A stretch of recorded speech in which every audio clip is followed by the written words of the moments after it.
Let's now learn some more JavaScript fundamentals. And in this video in particular, let's learn about some basic operators. And let's start by defining what an operator actually is. So an operator basically allows us to transform values or combine multiple values and really do all kind of work with values.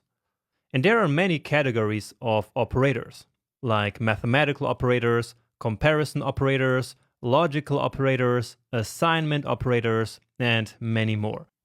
So in this video, let's look at some of these types of operators, starting with mathematical or arithmetic operators. So we already used the plus and minus operators, but of course we can do all arithmetic operations. So we can also do multiplication, division, and many more. And let's use the minus operator to calculate ages based on a person's birth year.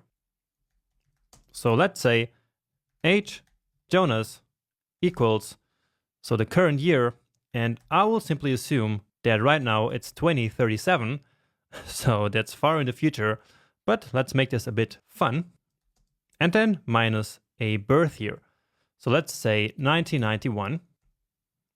Okay, and then let's just quickly log it to the console. So age Jonas, using the auto-completion here. And so my age is 46, at least if we are currently in 2037. Okay. Now let's do the same for someone else. So let's say age Sarah. And notice how we're using nicely descriptive variable names here. So the age of Jonas and the age of Sarah, instead of, for example, saying age 1 and age 2. So again, right now it's 2037, and then let's say Sarah was born in 2018. So let's log her age to the console as well. And we could now write this same line as this. So again, console.log, but we can actually also log multiple values at the same time. So for that, we just write a comma like this, and then the second value. And we could do even more by adding more commas. So here we could then log something else. So give it a save. And so here we see now 46 and 19 years. Great. So that's how we used the minus operator to solve a very simple problem. In this case, simply to calculate an age. However, we can actually do better here. That's because we have this value here that is repeating itself. So this year, 2037, is appearing both here and here. And so that's not good because we are repeating this value. So if the year now changes, then we would have to change it in these both places. And we don't like that. And so that's why we have the concept of variables.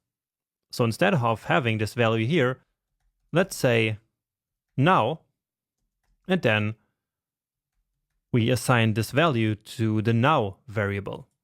Okay? And notice how I'm always by default using const. Okay?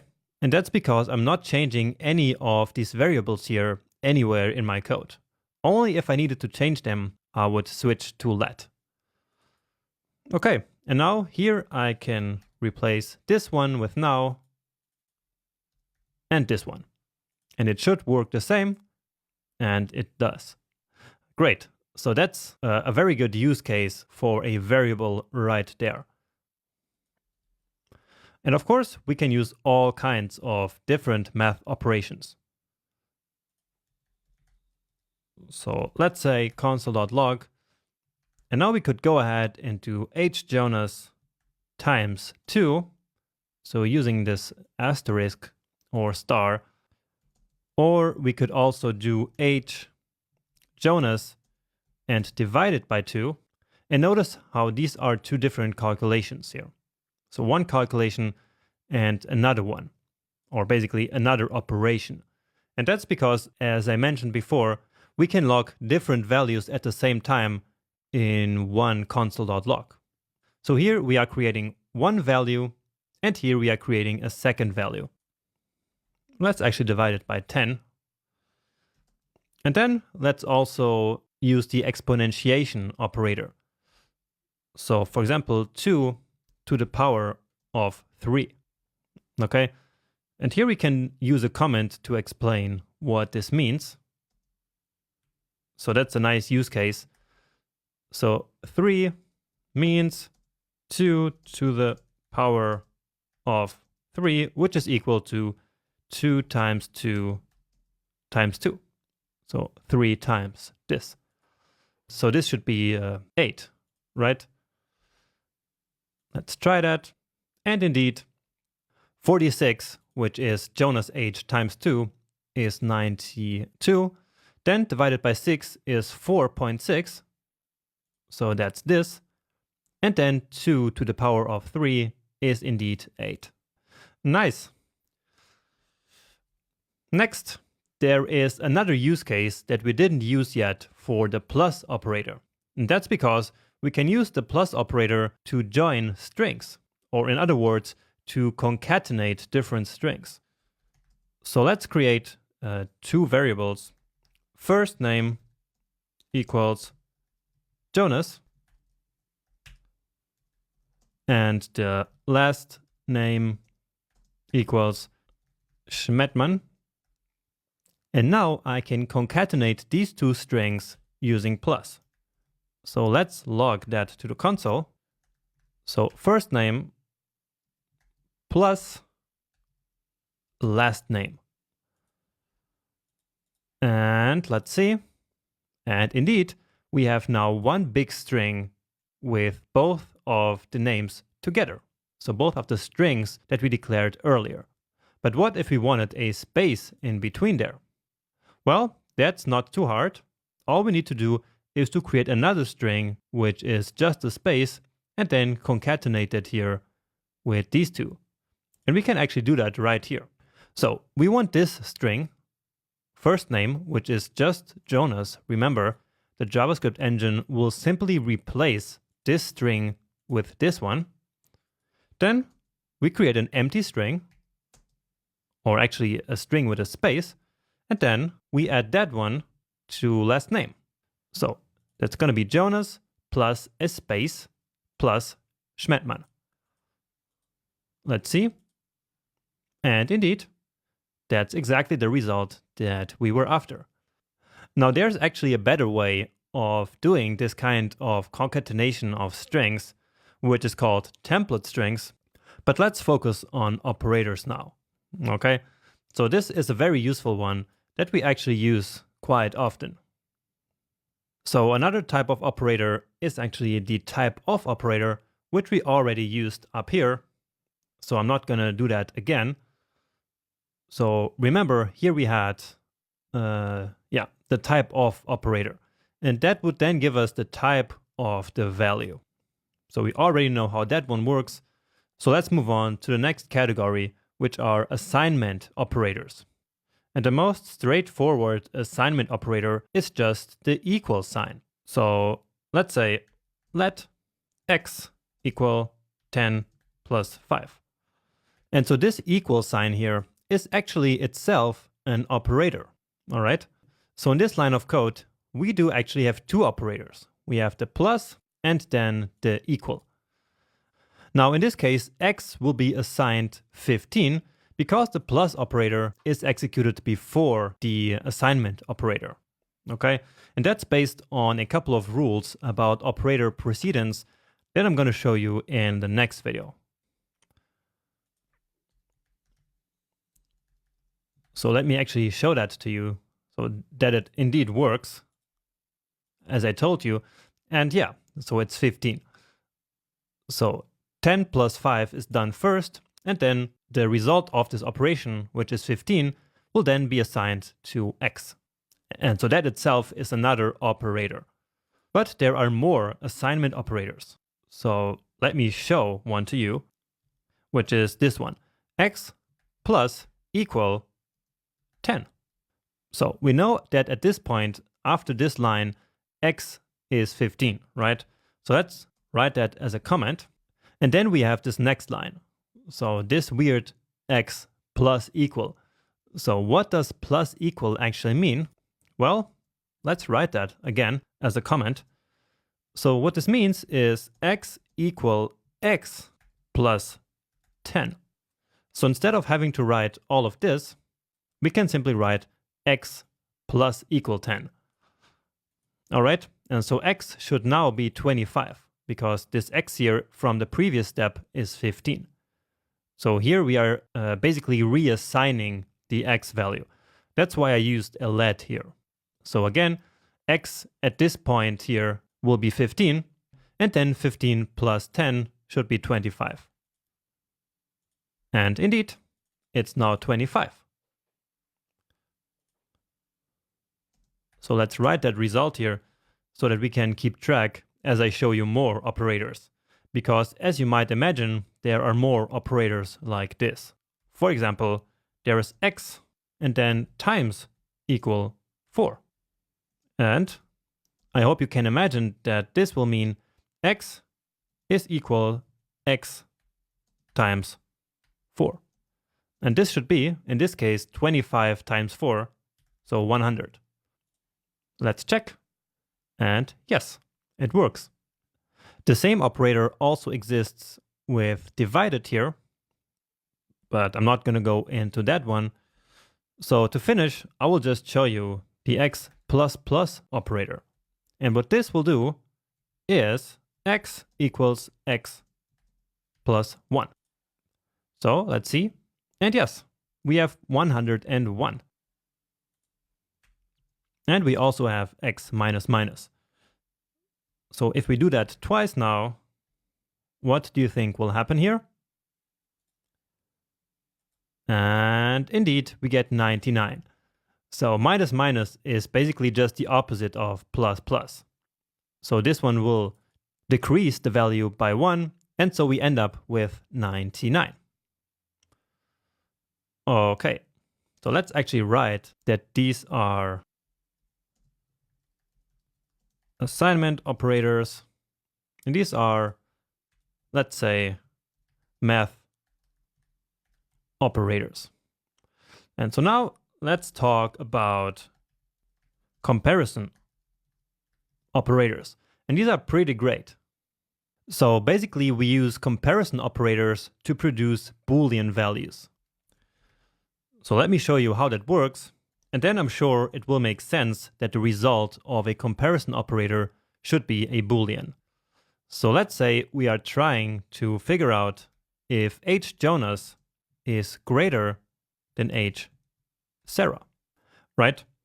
So what could the result of this be if we think about this logically? So H Jonas can either be greater than Sarah or not. And so if it is greater, then the result of this should be true. And if it's not, then it should just be false. So indeed, the result of this one is true. That's because Jonas' age is 46 and Sarah is 19. So this is basically like asking the operator, is the age of Jonas greater than the age of Sarah? And the operator will then essentially reply with yes, it is, which means true, or no, it's not, which means false. And this can be very useful later when we start taking decisions with our code based on conditions like this. Okay? Now, of course, there's also the less than, so the opposite, and also there is greater equal or less than equal. So basically we have this one, then we have this one, then we have greater equal and less than or equal. So let's see a nice application of the greater than equal operator. So let's say we wanted to test if Sarah is of full age. So that means that she must be at least 18 years old. And at least means that she is greater than 18 or exactly 18. And so we can use the appropriate operator for that. So greater or equal 18. Okay, so 18 should already be included, and that's why we have this equal here. So this should be true. And yes, it is. So if we make her 1 year younger, so let's say she was born in 2019, then her age is 18, as you see here, and she is still of full age. So it's still true here, and that's because we included 18 here in the range, basically by using this equal sign. But now, if we made her born in 2020, she would be 17, and then this should turn out to be false. So let's check that, and yes, now it's false. Great. Now, keep in mind that in real development, we would actually store these results here. So, for example, the result of this comparison operator, or this one here, we would store these results in variables and not just always log their results to the console, okay? But in this case, I just want you to show how all of this works. And so we need the console because really all we want to do is to see the results because we're still learning, okay? We could also just do all of this right here in the console immediately, but then we would kind of lose the record of what we're learning, and it would be not so easy to scroll up and down, okay? But of course, we could just do this, right? We could just write age Sarah greater or equal 18, and we would still get the same result. And this works because the console actually has access to all the variables that is running in the current browser tab, right? So all the variables that we have here, like first name, for example, they are all right here. We can even auto-complete them, okay? But then again, if we would reload this page now, then all we just did would be lost. And of course, we could also simply, as I said, just store these results if we needed them later in our code. So is full age, and then we could do this. And so this variable would be the one holding the Boolean value then. And actually, as you see here in this pop-up, VS Code is so smart that it figures out automatically that this variable here is going to be a Boolean because of the code that we wrote here, which of course has a Boolean as a result. Okay, so now just to finish, let's say that we don't want the intermediate age variables and do this kind of comparison here all in one go. So this here. So let me show that to you in the code. So again, imagine we have a lot of code and we don't want to calculate these ages here separately. So we could just do now minus 1991 and then test if it's greater than now minus 2020.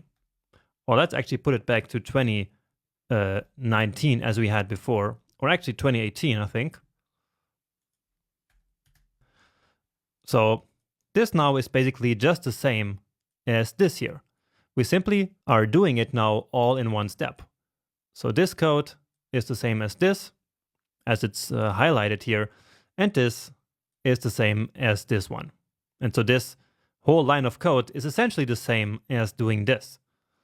Now the big question here is, how does JavaScript know if it should do the math first or if it should do the comparison first, right? Because we could think that the first thing to do is to calculate this, so basically 46, and then JavaScript could compare that 46 to now right away, right? That's what would happen if the operation would simply proceed from left to right. But we will see that it doesn't. So we will see that this actually works just fine, right? And so JavaScript has some way of knowing that it should first do this operation, then this one, so that it has the two numbers, and then only at the end, once it has the two ages, it will compare them with this operator in the middle. So how does that work? Well, that's what we're going to talk about right in the next video.